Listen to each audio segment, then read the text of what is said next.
ಎಲ್ಲ ನನ್ನ YouTube family ಎಲ್ಲ ಹೇಗಿದ್ದೀರಾ? ಚೆನ್ನಾಗಿದ್ದೀರಾ ಅಂದ್ಕೊಂಡು ಇವತ್ತಿನ ದಿನ ಸ್ಟಾರ್ಟ್ ಮಾಡ್ತಾಯಿದ್ದೀನಿ. ಇವತ್ತು ನೋಡಿರಿ ಬೆಳಗಿನ ಜಾವ 5:15 ಆಗ್ತಾಯಿದೆ.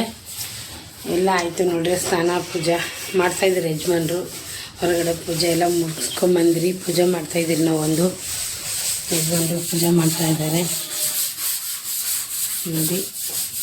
ಇನ್ನು ಅಡುಗೆ ಸ್ಟಾರ್ಟ್ ಮಾಡಬೇಕು. ಬೆಳಗ್ಗೆ ಎದ್ದರೆ ಏನೋ ಒಂಥರ ಖುಷಿ, ಚೆನ್ನಾಗಿರುತ್ತೆ ಬೆಳಗ್ಗೆ ವಾತಾವರಣ ನೋಡಿರಿ ಹೆಂಗಿದೆ, ತಣ್ಣಗಿದೆ. ಮಳೆ ಬಂದಿದೆ ನಿನ್ನೆ ನೈಟು, ತಣ್ಣಗಿದೆ. ಲೈಟ್ ಹೋಗಿದೆ, ಇದು ಬಲ್ಪು ನೋಡಿ, ತಣ್ಣಗಿದೆ. ಮಳೆ ಬಂದಿದೆ. ಏನೇ ಎದ್ದು ಬಟ್ಟೆ ಎಲ್ಲ ಒಗ್ದಾಕಿದ್ದೀನಿ ನೋಡಿರಿ. ಈ ಕಡೆಗೆ ಬಟ್ಟೆ ಎಲ್ಲ ಒಗ್ದಾಕಿದ್ದೀನಿ ನೋಡಿ. ಎಲ್ಲ ಬಟ್ಟೆ ಒಗ್ದಾಕಿದ್ದೀನಿ ನೋಡಿರಿ. 6:15 ಆಗ್ತದೆ. ಎಲ್ಲ ಬೆಳಗ್ಗೆ ಪಿಚ್ಚಿ ಅಂತ ಇದೆ. ಈ ಅಪಾರ್ಟ್ಮೆಂಟ್ ಹತ್ರದಲ್ಲೇ ನಮ್ಮ ಮನೆ ಇರೋದು. ಈ ಅಪಾರ್ಟ್ಮೆಂಟ್ ಯಾರಿಗಾದ್ರೂ ಪರಿಚಯ ಇದ್ದರೆ ನಮ್ಮ ಮನೆ ಹತ್ರನೇ ಇರೋದು. ಚೆನ್ನಾಗಿತ್ತು ವಾತಾವರಣ. ಬೆಳಗ್ಗೆನೇ ನೋಡಿ ಹಕ್ಕಿ ಪುಕ್ಕಿಗಳು ಹೆಂಗೆ ಸೌಂಡ್ ಮಾಡ್ತವೆ, ಖುಷಿ ಅನ್ನುತ್ತೆ. ಬೆಳಗ್ಗೆ ಮೇಲೆ ಟೆರೆಸ್ ಮೇಲೆ ಬಂದು ಕುತ್ಕೊಳ್ಳೋದಕ್ಕೆ. ಕೆಲಸನೂ ಬೇಗ ಆಗುತ್ತೆ ಬೆಳಗ್ಗೆ ಬೇಗ ಎದ್ದರೆ. ಇನ್ನು ಚಪಾತಿ ಪಲ್ಯ ಮಾಡಿದ್ರೆ ಆಯಿತು, ಅನ್ನ ಆಯಿತು. ಈ ಜ್ಯೂಸ್ ತುಂಬ ಚೆನ್ನಾಗಿರುತ್ತೆ ಮಾತ್ರ.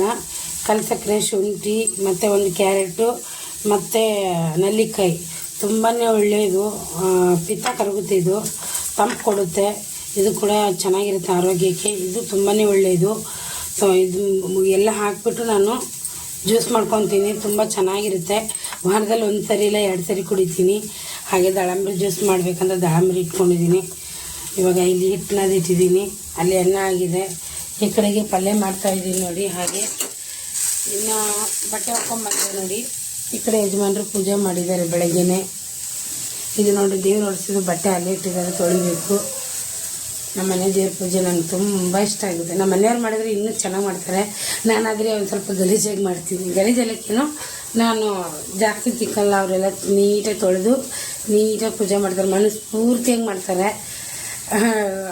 ಅದೇ ಥರ ಮಾಡಿದ್ರೆ ಚೆನ್ನಾಗಿರುತ್ತೆ. ದೇವ್ರಿಗೆ ಇನ್ನೊಂದು ಮುಗಿದೋಗಿದೆ. ಸೊ ಅದಷ್ಟರಲ್ಲೇ ಅಡ್ಜಸ್ಟ್ ಮಾಡ್ಕೊಂಡು ಮಾಡ್ತಾಯಿದ್ದೀನಿ ನೋಡಿ. ಆಮೇಲೆ ವಿಡಿಯೋ ಫುಲ್ಲು ನೋಡಿದ್ರೆ ಯಾವ ಥರ ಬರುತ್ತೆ ಅಂತ ತೋರಿಸ್ತೀನಿ ರೀ ನಿಮಗೆ. ಫ್ರೆಂಡ್, ಈ ವಿಡಿಯೋನ ಫುಲ್ಲು ವಿಡಿಯೋ ನೋಡಿದರೆ ಈ ಥರ ಬರುತ್ತೆ.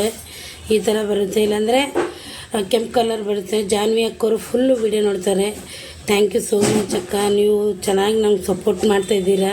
Thank you so much. Bhagavadgita ಹೇಳ್ತಾರೆ ಅಕ್ಕ, ತುಂಬ ಚೆನ್ನಾಗಿ ತಿಳಿಸ್ಕೊಡ್ತಾರೆ. ನಾನಂತೂ ಓದಿಲ್ಲ, ಬಟ್ ಅದ್ರ ಬಗ್ಗೆ ತಿಳ್ಕೊಂಡಿದ್ದೀನಿ. ನೀವು ಹೇಳೋದೆಲ್ಲ ಕೇಳ್ತೀನಿ. ಒಂದೊಂದು ಸಾರಿ ಕಮೆಂಟ್ ಹಾಕೋಕ್ಕಾಗಲ್ಲ. ಅದರ ವಿಡಿಯೋ ಮಾತ್ರ ನಾನು ಕಂಟಿನ್ಯೂ ನಿಮ್ಮ ವಿಡಿಯೋಗಳು ಕೇಳ್ಕೊತೀನಿ. ನಾನು ಕೆಲಸ ಮೇಲಾದರೂ ಅಷ್ಟೇ ಜಾಬಲ್ಲಿ ಇಟ್ಕೊಂಡು ಕೇಳ್ತಾ ಇರ್ತೀನಿ. ಭಾಳಷ್ಟು ಜನ ಕೇಳಿದ್ದಾರೆ, ಏನಮ್ಮ ಕೇಳ್ತಾ ಇದೆಯಾ ಅಂತ. ನಿಮ್ಮ ಭಗವದ್ಗೀತೆದೆಲ್ಲ ಹೇಳ್ತೀರಾ, ಒಂದೊಂದು ಶ್ಲೋಕಗಳು ಹೇಳೋದು ನಾನು ಕೇಳ್ಕೊತೀನಿ. ನಾವು ಓದೋಕ್ಕೆ ಬರಲಿಲ್ಲ ಅಂದರೂ ಪರವಾಗಿಲ್ಲ, ಆದರೆ ಕೇಳೋದ್ರಿಂದ ಒಂಥರ ಖುಷಿ ಮತ್ತು ನಮಗೆ ಒಂದು ಒಳ್ಳೆಯದಾಗುತ್ತೆ ಅನ್ನೋ ನಂಬಿಕೆ. ಈ ಥರ ಬರುತ್ತೆ ನೋಡಿರಿ. ಫುಲ್ ವಿಡಿಯೋ ನೋಡಿದ್ರೆ, ಅರ್ಧಂಬರ್ಧ ವಿಡಿಯೋ ನೋಡಿದ್ರೆ ಕೆಂಪು ಕಲರ್ ಬರುತ್ತೆ. ಇದು ನಮ್ಮ ಮನೆಯವ್ರ ಫೋನು. ಇವಾಗ ಅಕ್ಕದ ಫೋನನ್ನು ನಮ್ಮ ಮನೆಯವ್ರದ್ದು ಸಬ್ಸ್ಕ್ರೈಬ್ ಮಾಡ್ತಾಯಿದ್ದೀನಿ. ಅಕ್ಕದ ಫೋನಿಂದ, ನಮ್ಮ ಮನೆಯವ್ರ ಫೋನಿಂದನೂ. ಥ್ಯಾಂಕ್ ಯು ಸೋ ಮಚ್ ಅಕ್ಕ, ಹೀಗೆ ಥರ ಸಪೋರ್ಟ್ ಮಾಡಿ. ಆಮೇಲೆ ಇನ್ನೊಬ್ರು ಇದ್ದಾರೆ, ತುಳಜಾ ಬ್ಲಾಗ್ ಅಂತ, ಅಷ್ಟೇ ಸಪೋರ್ಟ್ ಮಾಡ್ತಾರೆ. ತುಳಜಾ ಬ್ಲಾಗ್ ಅವರು ತುಂಬಾ ಸಪೋರ್ಟ್ ಮಾಡ್ತಾರೆ ನೋಡಿ. ಇವರು ಕೂಡ ಫುಲ್ ವಿಡಿಯೋ ನೋಡ್ತಾರೆ, ಅದಕ್ಕೆ ಈ ಥರ ಬರುತ್ತೆ. ನನಗೂ ಗೊತ್ತಿರಲಿಲ್ಲ ಇದ್ರ ಬಗ್ಗೆ, ಈ ಥರ ಬಂದರೆ ಏನು ಅಂತ. ಆಮೇಲೆ ಒಬ್ಬರು ಹೇಳಿದರು, ಈ ಥರ ಬಂದರೆ ನಿಮ್ಮ ವಿಡಿಯೋ ಫುಲ್ಲು ನೋಡಿದ್ದಾರೆ ಅಂತ ಅರ್ಥ. ಕೆಂಪು ಕಲರ್ ಈ ಥರ ಬಂದರೆ ಅದು ವಿಡಿಯೋ ಅರ್ಧ ನೋಡಿದ್ದಾರೆ ಅಂತ ಅರ್ಥ. ತುಳಜಾ ಬ್ಲಾಗ್ ಅವರು ನಂಗೆ ತುಂಬ ಸಪೋರ್ಟ್ ಮಾಡ್ತಾರೆ. ಅವರು ಕೂಡ ಡೈಲಿ ನಾನು ವಿಡಿಯೋ ನೋಡ್ತಾರೆ, ಬಟ್ ನನಗೆ ಡೈಲಿ ಹಾಕೋಕ್ಕಾಗಿಲ್ಲ. ತುಂಬ ಚೆನ್ನಾಗಿರುತ್ತೆ. ಇವರು ಕೂಡ ಒಂದು ಒಳ್ಳೆಯದು ವಿಡಿಯೋ ಮಾಡ್ತಾರೆ. ಕಷ್ಟಗಳು ದೂರ ಆಗಲಿ ಅಂತ, ಮಾಟ ಮಂತ್ರ ಏನೋ ಒಂದು ದೇವ್ರ ಬಗ್ಗೆ ಎಲ್ಲ ವಿಡಿಯೋ ಮಾಡ್ತಾರೆ. ತುಂಬ ಖುಷಿಯಾಗುತ್ತೆ ಈ ಥರ ವಿಡಿಯೋ ನೋಡೋಕ್ಕೆ. ಯಾಕೆ ನಮ್ಮ ಮನೆಯವ್ರ ಫೋನಿಂದ ನಾನು ಕೂಡ ಇದೊಂದು ಸಬ್ಸ್ಕ್ರೈಬ್ ಮಾಡ್ತಿದ್ದೀನಿ. ಥ್ಯಾಂಕ್ ಯು ಸೋ ಮಚ್ ಅಕ್ಕ, ಇದೇ ಥರ ಸಪೋರ್ಟ್ ಮಾಡಿ. ಸರಿ, ನಮ್ಮ ಸಂಬಂಧಿಕರಲ್ಲೇ ಸಪೋರ್ಟ್ ಮಾಡಲ್ಲ, ನೀವು ಸಪೋರ್ಟ್ ಮಾಡ್ತಾಯಿದ್ದೀರಿ, ಅದೇ ಖುಷಿಯಾಗುತ್ತೆ. ಯಾಕಂದರೆ ನಮ್ಮ ವಿಡಿಯೋಗಳು ನಮ್ಮ ಮನೆಯವರೇ ನೋಡಲ್ಲ ಫಸ್ಟ್ ಆಫ್ ಆಲ್. ಯಾಕಂದರೆ ಭಾಳ ಜನ ನಮ್ಮನ್ನು ಕೆಟ್ಟದ ಬಯಸೋರು ಭಾಳ ಜನ ಇದ್ದಾರೆ ರೀ. ನನ್ನ ಗಂಡನ ಮನೆ ಕಡೆ ಆಗಲಿ ನನ್ನ ಕಡೆ ಆಗಲಿ ನೂರಕ್ಕೊಬ್ಬರು ನನ್ನ ಒಳ್ಳೆಯದಾಗಲಿ ಅಂತ ಅನ್ನೋರು ಭಾಳಷ್ಟು ಜನ. ಇವಳಿಗೆ ಹಿಂಗೆ ಆಗಬೇಕು ಅನ್ನೋರು ಭಾಳ ಜನ ಅಂದಿದ್ದಾರೆ. ನನ್ನನ್ನು ತಲೆ ಕೆಡ್ಸ್ಕೊಳಕ್ಕೆ ಹೋಗಲ್ಲ. ಏನೇ ಇರಲಿ ನಮ್ಮ ಮನಸ್ಸಿಗೆ ಮತ್ತು ಭಗವಂತಗೆ ಗೊತ್ತಾದರೆ ಸಾಕು ಅಂತ ನಾನು ಅಂದ್ಕೊಳ್ತೀನಿ. ಯಾಕಂದರೆ ನಿಮ್ಮ ಕಣ್ಣಿಗೆ ನಾನು ಮೋಸ ಮಾಡ್ಬೋದು, ನನ್ನ ಕಣ್ಣಿಗೆ ಅವ್ರು ಮೋಸ ಮಾಡ್ಬೋದು. ಭಗವಂತನ ಕಣ್ಣಿಗೆ ಯಾರು ಮೋಸ ಮಾಡೋಕ್ಕಾಗಲ್ಲ. ಒಂದು ನಿರ್ಮಲವಾದ ಮನಸ್ಸಿಂದ ಮಾಡಬೇಕು. ಯಾವುದೇ ಕೆಲಸ ಮಾಡಿದ್ರೂ ನಿರ್ಮಲವಾದ ಮನಸ್ಸಿಂದ ಮಾಡಬೇಕು ಅಂತ ನಾನು ಅಂದ್ಕೊತೀನಿ. ಯಾಕಂದರೆ ನಮ್ಮಮ್ಮ ಅಪ್ಪ ಇದೇ ಹೇಳ್ಕೊಟ್ಟಿದ್ದಾರೆ. ನಮ್ಮಮ್ಮ ಅಂತ ನಂಗೆ ತುಂಬ ಹೇಳ್ಕೊಟ್ಟಿದ್ದಾರೆ. ಯಾರು ಏನೇ ಆಗಲಿ ನೀನು ಮಾತ್ರ ಏನು ಅನ್ನೋಕ್ಕೆ ಹೋಗಬೇಡ, ಚೆನ್ನಾಗಿರು. ತುಂಬ ಒಳ್ಳೆಯ ಬುದ್ಧಿ ಹೇಳ್ಕೊಟ್ಟಿದ್ದಾರೆ ನಮ್ಮಮ್ಮ. ನಾನು ಯಾವಾಗಲೂ ನೆನೆಸ್ತಾನೆ ಇರ್ತೀನಿ.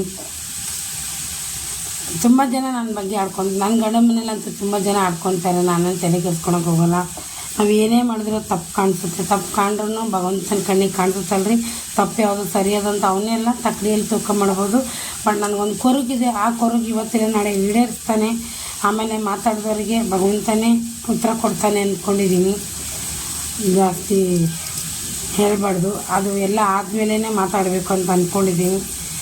ಬಾಯಿಂದ ಹೇಳಿ ಕೆಟ್ಟೋದಾಗಕ್ಕಿಂತ ಮನಸ್ಸಲ್ಲೇ ಇಟ್ಕೊಂಡು ಒಬ್ರೊಬ್ಬರು ಏನು ಗೊತ್ತಾ ಫ್ರೆಂಡ್, ಒಬ್ರೊಬ್ರು ಮನಸ್ಸಲ್ಲೇ ಇಟ್ಕೊಂಡು ಮೂಗು ಸೊನ್ನೆಯಿಂದನೇ ಹೊಡೆದ್ಬಿಡ್ತಾರೆ. ಅಂದರೆ ಬಾಣ ಹೊಡೆದಂಗೆ ಹೊಡೆದ್ಬಿಡ್ತಾರೆ. ಇದ್ರು ಅವಾಗಿಂದವ್ರಿಗೆ ಮಾತಾಡಿ ಬಿಟ್ಬಿಡ್ತೀರಿ. ಅದನ್ನು ಮತ್ತೆ ತಲೆಯಲ್ಲಿ ಇಟ್ಕೊಳೋದೇ ಇಲ್ಲ. ಹೋಗ್ಲಿ ಬಿಡು, ಏನು ತೊಗೊಂಡೋಗೋದೈತೆ ಅಂತ ಈ ಥರ ಭಾವನೆಯಿಂದ ನಾನು ಇದು ಮಾಡ್ತೀನಿ. ಬಟ್ ಅವರು ಇಲ್ಲ ರೀ, ತುಂಬ ಸಾಧಿಸ್ತಾರೆ ನಮ್ಮ ಮೇಲೆ. ಇವ್ರು ಹಿಂಗೆ ಮಾಡಿದರೆ ಇವ್ರಿಗೆ ನಾನು ಏನಾದರೂ ಮಾಡ್ಬೇಕಂತ ಒಳಗೊಳಗೆ ಕೊರಗ್ತಾರೆ. ನಾನು ಆ ಥರ ಇಲ್ಲ. ಸಾಕು, ನನಗಿದೆ ಏನೂ ಬೇಡಪ್ಪ, ಸಾಕು, ಇರೋವರೆಗೂ ಚೆನ್ನಾಗಿರೋಣ ಎಲ್ಲರ ಜೊತೆಗೆ ಅನ್ನೋ ಭಾವನೆ ನನ್ನ ಹತ್ರ ಐತೆ. ನಾನು ಯಾರಿಗೆ ಹೆಂಗಿದ್ದೀನೋ ಗೊತ್ತಿಲ್ಲ. ನನ್ನ ಮನಸ್ಸಿಗೆ ಅಂತ ನನಗೆ ಗೊತ್ತು. ನಾನು ಚೆನ್ನಾಗಿದ್ದೀನಿ. ಎಲ್ರಿಗೂ ಒಳ್ಳೇದಾಗಲಿ ಅಂತ ಬಯಸ್ತೀನಿ. ಅವ್ರು ಹೆಂಗೆ ತಿಳ್ಕೊತಾರೋ ಅದು ಅವ್ರ ಮೇಲೆ ಬಿಟ್ಟಿರೋದು. ಅವರು ನನ್ನ ಫೋನ್ನ ಬ್ಲ್ಯಾಕ್ ಮಾಡಿದ್ರು. ಅವತ್ತೇ ನನ್ನ ಮನಸ್ಸಿಂದ ತೆಗೆದುಬಿಟ್ಟೆ. ನನ್ನ ಫೋನು ಬ್ಲ್ಯಾಕ್ ಮಾಡಿದ್ಮೇಲೆ ನಾನು ಇನ್ಮೇಲೆ ಅವ್ರು ಯಾರೋ ನಾ ಯಾರೋ ಅಂತ ನಾನಂತ ನನ್ನ ಪಡಿಗೆ ನಾನು ಇದ್ದೀನಿ ಫ್ರೆಂಡ್. ಯಾಕಂದರೆ ನಾನೇನು ಅಂಥದ್ದೇನು ಮಾಡಿಲ್ಲ. ಅವ್ರ ಮನೆ ಕಳ್ತನ ಮಾಡಿಲ್ಲ, ಒಂದು ಕೆಟ್ಟತನ ಮಾಡಿಲ್ಲ, ಅವ್ರ ಮನೆಯದೇನು ಇದು ಮಾಡಿಲ್ಲ. ಏನೋ ಮಾತಿಗೆ ಒಂದು ಮಾತು ಬರುತ್ತೆ, ಒಂದು ಮಾತು ಹೋಗುತ್ತೆ, ಅಷ್ಟಕ್ಕೆ ಬ್ಲಾಕ್ ಮಾಡಿದ್ದಾರೆ. ನಾನಂತೂ ಯಾವ ತಪ್ಪು ಮಾಡಿಲ್ಲ ಅಂತ ನನ್ನ ಮನಸ್ಸಿಗೆ ಗೊತ್ತು. ಅದು ಬ್ಲಾಕ್ ಮಾಡಿದರು. ಆಮೇಲೆ ಅವರು ಬ್ಲಾಕ್ ತೆಗೆದ್ರೂ ನನ್ನ ಮನಸ್ಸು ಒಪ್ತಾ ಇಲ್ಲ. ಯಾಕಂದರೆ ಮನುಷ್ಯನಿಗೆ ಒಂದೇ ಸರಿ ಇರುತ್ತೆ, ಅವ್ರದ್ದು ಯೋಗ್ಯ ಅಂತ ಒಂದೇ ಸರಿ ಇರುತ್ತೆ. ಬ್ಲಾಕ್ ನಾನು 1-2 ಸರಿ ಫೋನ್ ಮಾಡಿದೆ, ಅದು ಬ್ಲ್ಯಾಕ್ ಲಿಸ್ಟಲ್ಲಿ ಬಂದಿತ್ತು. ಅವತ್ತೇ ನನ್ನ ಮನಸ್ಸಿನ ತೆಗೆದಾಕ್ಬಿಟ್ಟೆ. ಇನ್ನು ಅವ್ರು ಯಾರು ನಂಗೆ ಸಂಬಂಧನೇ ಇಲ್ಲ ಅನ್ನೋ ಥರ ನಾನು ಮೈಂಡ್ ಸೆಟ್ ಮಾಡ್ಕೊಂಡ್ಬಿಟ್ಟಿದ್ದೀನಿ. ಏನಾದರೂ ಆಗಲಿ ನಮಗೆ ನಾವೇ, ಇನ್ಯಾರೂ ಇಲ್ಲ. ಬಟ್ ಬ್ಲಾಕ್ ಮಾಡೋಷ್ಟು ಅಂತಕ್ಕೆ ನಾನಂತೂ ಕೆಟ್ಟದ್ದು ಮಾಡಿಲ್ಲ ಅಂತ ನನಗೆ ನಂಬಿಕೆ ಇದೆ ರೀ. ನನ್ನ ಮೈಂಡಲ್ಲಿ ನಾನು ಬೇರೆಯವ್ರ ಬಗ್ಗೆ ಹೇಳಿರ್ತೀನಿ. ಅವ್ರು ಬೇರೆಯೇ ತಿಳ್ಕೊಂಡಿರ್ತಾರೆ, ನನ್ನ ಬಗ್ಗೆನೇ ಮಾತಾಡಿದ್ದಾರೆ ಅಂತ. ಬಟ್ ನಾನು ಯಾರ ಬಗ್ಗೆನೂ ಮಾತಾಡ್ತಾ ಇಲ್ಲ. ನನ್ನ ಹತ್ತಿರದಲ್ಲಿರೋರಿಗೆ ನಾನು ಹೇಳ್ತಾ ಇರೋದು, ಮತ್ತು ಬೇರೆ ಯಾರಿಗೂ ಅಲ್ಲ. ಇದು ನನ್ನ ಗಂಡನ ಕಡೆದಲ್ಲ, ಮತ್ತು ನನ್ನ ಗಂಡನ ಕಡೆಯವ್ರು ಯಾರು ತಪ್ಪು ತಿಳ್ಕೊಬೇಡಿ. ಜ್ಯೂಸ್ ಅಂತೂ ರೆಡಿ ಆಯ್ತು ನೋಡ್ರಿ. ಮಸ್ತ್ ಅಂದ್ರೆ ಮಸ್ತ್ ಆಗೈತಿ. ಹುಳಿ ಸಿಹಿ ಇದು ಒಂಥರ ಏನಂತರ ಅಂದರೆ ಮ್ಯಾಂಗೋ ಜ್ಯೂಸ್ ಥರ ಆಗುತ್ತೆ ನೋಡಿರಿ. ಒಂದು ಸರಿ ನೀವು ಮಾಡಿ ಕುಡಿದು ನನಗೆ ಕಮೆಂಟ್ ಹಾಕಿ. ಆವಾಗ ಇದ್ರ ಟೇಸ್ಟ್ ಬಗ್ಗೆ ನಿಮ್ಗೆ ಗೊತ್ತಿರುತ್ತೆ. ನನಗಂತೂ ಸಖತ್ ಇಷ್ಟ ಆಯಿತು. ಬೇಸಿಗೆ ಟೈಮಲ್ಲಿ ಅದಕ್ಕೂ ಟೀ ಕಾಫಿ ಕುಡಿಯೋಕ್ಕನಿಂದು ಇದು ಕುಡಿದ್ರೆ ಬೆಸ್ಟು. ಒಂದು ಸಾರಿ ಉತ್ತರ ಕರ್ನಾಟಕ ಮಾತುಗಳು ಬರುತ್ತೆ, ಅಡ್ಜಸ್ಟ್ ಮಾಡಿಕೊಂಡು ಕಮೆಂಟ್ ಹಾಕಿ. ನಿಮಗೆ ನೋಡೋಕ್ಕೆ ಟೀ ಥರ ಕಳಿಸ್ತದೆ. ಟೀ ಎಲ್ಲ ಇದು ತುಂಬ ಟೇಸ್ಟ್ ಇದೆ, ಸಖತ್ತಾಗಿದೆ. ಏನೋ ಬೆಳಗ್ಗೆ ಇದು ಮ್ಯಾಂಗೋ ಜ್ಯೂಸ್ ಕುಡಿತಾ ಇದ್ದೀನಿ ನಾನು, ಒಂಥರ ಫೀಲ್ ಆಗ್ತಾಯಿದೆ. ಸಖತ್ ಟೇಸ್ಟ್ ಇರುತ್ತೆ. ಮಾತ್ರ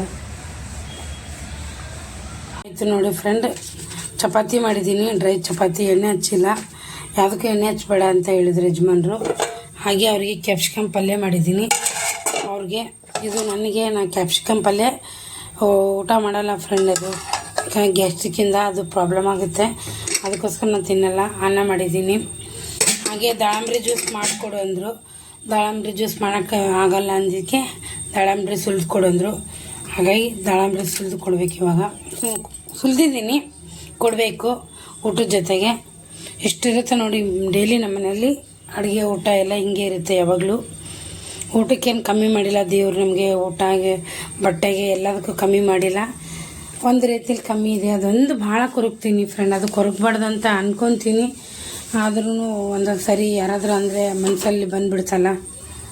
ನಾವೆಲ್ಲ ಅನ್ಕೊತೀರ, ಅಯ್ಯೋ ಇವಳು ಹಿಂಗಿರೋದಕ್ಕೆ ಆಗಿಲ್ಲ, ಹಾಗೆ ಹಿಂಗೆ ಅಂತಾರೆ ಕೆಲವೊಬ್ಬರು. ಇಲ್ಲಿ ಮಾತಾಡೋರು ಆಡ್ಕೊಳ್ಳಿ, ಒಂದೆಲ್ಲ ಒಂದು ಟೈಮ್ ಬರುತ್ತೆ. ಆ ಟೈಮ್ ಬಂದಾಗ ವಾಪಸ್ ದೇವರೇ ಆನ್ಸರ್ ಕೊಡ್ತಾನೆ. ಓಕೆ ಫ್ರೆಂಡ್, ನಾನು ಕೆಲ್ಸಕ್ಕೆ ಹೋಗಿ ಬರ್ತೀನಿ.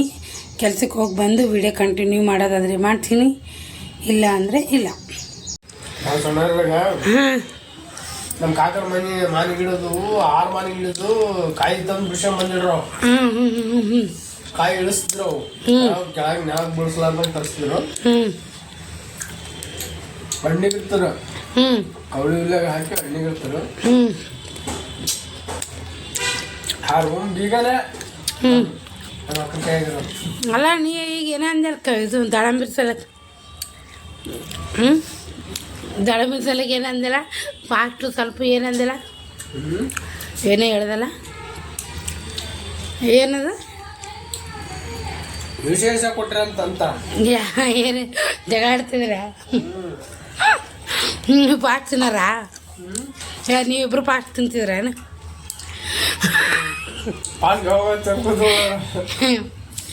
ಅವರು ಬೆಚ್ಚಿಟ್ಟು ತಿಂತೀವಿ. ಒಂಥರ ಹಳೇದು ನೆನ್ಕೊಂಡ್ರು ಖುಷಿ ಆಗ್ತದಲ್ಲ. ನಾವು ಸಣ್ಣರಿದ್ದಾಗ ಮಾಡಿದ ಆಟ ನಾಟಕಗಳು, ತರ್ಲೆಗಳು, ಅವಾಗಿನ ಜೀವನನೇ ಬೆಸ್ಟ್ ಇತ್ತು. ಈಗಿನ ಜೀವನ ಏನದಪ್ಪ, ಭಾರಿ. ಅವಾಗೆಲ್ಲ ಬಾಳೆಹಣ್ಣು ಆರಿಸ್ಕೊಳಕ್ಕೆ ಆ ಕಡೆ ಓದ್ತಿದ್ರು ನಾವು ಓದೋದಕ್ಕಿಂತ ಆಟ ಆಡೋದೇ ಭಾಳ ಮಾಡಿ. ನಾನಂತರ ಇಂದ ಬಂದೆ ನೋಡ್ರಿ, ಇವಾಗ ಜಸ್ಟ್ ಬಂದೆ. ಹಂಗೆ ಬರ್ತಾನೆ ಬಟ್ಟೆ ತೊಗೊಂಬಂದೆ, ಯಾಕಂದರೆ ಆಮೇಲೆ ಮರ್ತೋಗ್ಬಿಡ್ತೀನಿ. ತುಂಬ ಮೋಡ ಆಗಿದೆ, ತುಂಬ ಸೆಕೆ ಹೊಡಿತೈತೆ, ಮಳೆ ಅಂತ ಪಕ್ಕ ಬರುತ್ತೆ. ಇವಾಗ ಬಂದಿದ್ದೀನಿ, ಫ್ರೆಶ್ ಅಪ್ ಆಗ್ತೀನಿ. ಫ್ರೆಶ್ ಅಪ್ ಆಗಿ ಮತ್ತು ವಿಡಿಯೋ ಕಂಟಿನ್ಯೂ ಮಾಡ್ತೀನಿ. ನಾನು ಮಡ್ಚಿಕ್ಕಾಯ್ತು ನೋಡ್ರಿ. ಇವಾಗ ದೀಪನೂ ಮುಡ್ಸಾಯ್ತು. ಇವಾಗ ನಾನು ದೊಡ್ಡಮ್ಮ ದೇವಸ್ಥಾನಕ್ಕೆ ಹೋಗಿ ಬರ್ತೀನಿ. ಯಾವಾಗಲೂ ಪ್ರತಿ ಶುಕ್ರವಾರ ಮಂಗಳವಾರ ಹೋಗ್ತಾ ಇರ್ತೀನಿ ದೊಡ್ಡಮ್ಮ ದೇವಸ್ಥಾನಕ್ಕೆ. ಎಲ್ಲ ಒಳ್ಳೆಯದಾಗುತ್ತೆ ಅನ್ನೋ ನಂಬಿಕೆ ಐತ್ರಿ. ಈ ವಿಡಿಯೋ ಇಲ್ಲಿಗೆ ಎಂಡ್ ಮಾಡ್ತೀನಿ. ಯಾವುದೇ ಒಂದು ಕಣಕ್ಕೆ ವಿಡಿಯೋ ಇಷ್ಟ ಆದರೆ ಪ್ಲೀಸ್ ಸಬ್ಸ್ಕ್ರೈಬ್ ಮಾಡ್ಕೊಂಡು ಸಪೋರ್ಟ್ ಮಾಡಿ. ನೋಡಿ, ನಾನು ಕೆಲಸ ಜಾಗದಲ್ಲಿ ಚಾರ್ಜಿಂಗ್ ಅಲ್ಲೇ ಬಿಟ್ಟು ಬರುವಾಗ ತೊಗೊಂಬಂದಿದ್ದಾರೆ. ಅಲ್ಲೇ ಬಿಟ್ಟು ಬಂದಿದ್ದೆ ಚಾರ್ಜಿಂಗ್. ಏನಂದ್ರೆ